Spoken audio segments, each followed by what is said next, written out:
দাড়ি রাখেন না, হিম্মত করে দাড়ি রাখেন, হিম্মত করেন যে ইনশাআল্লাহ দাড়ি রাখবেন। দাড়ি না রাখা এটা কিন্তু অনেক বড় অপরাধ। অপরাধটা কি জানেন?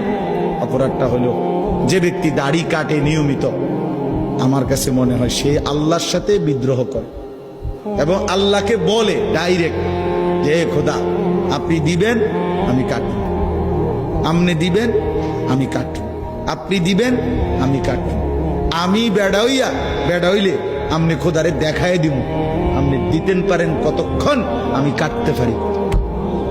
তো আল্লাহও যেন বলে বান্দা কাটতে থাকো, আসতে থাকো, কাটতে কাটতে একদিন তো আমার কবরে আইবা, তো তখন প্রথম রাতে প্রথম ঘন্টায় টাঙ্গাইয়া যখন ফিটমু তখন বুঝবা।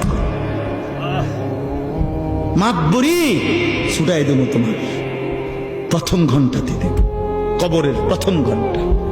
হাত্তা তাখতালিফা আদলাউ, আল্লাহর নবী বলেন কবর যখন প্রথম মিনিট নাফরমানকে কবরে একটা চাপ দিবে, তো ডান পাশের মাটি বাম দিকের মাটি ডান দিকে, মানে ডান পাঁজরের হাড্ডি ভাঙ্গা চুরা এই পাশে চলে যাবে, এই পাশের হাড্ডি ভাঙ্গা এই পাশে চলে যাবে। এক মিনিটে নাফরমান সোজা চুরচুর হয়ে যায়। অহংকার করো না,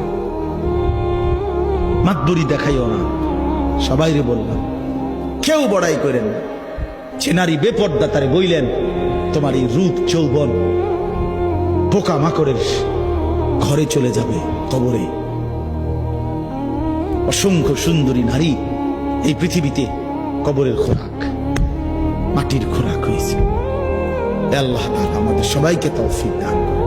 হিম্মত করলাম তো ইনশাআল্লাহ, 5 ওয়াক্ত নামাজ পড়বো তো ইনশাআল্লাহ। আল্লাহ তৌফিক দান করেন। সকাল সন্ধ্যা কিছু কিছু জিকির করবেন, আল্লাহ ওয়ালাদের কাছে আসা যাওয়া করবেন এবং নিজের জীবন সুন্দর করার চেষ্টা করবেন, নবী সাল্লাল্লাহু আলাইহি সাল্লামের অনুসরণ করার ফিকির করবেন। আল্লাহ তাআলা আমাদের সবাইকে তৌফিক দেন।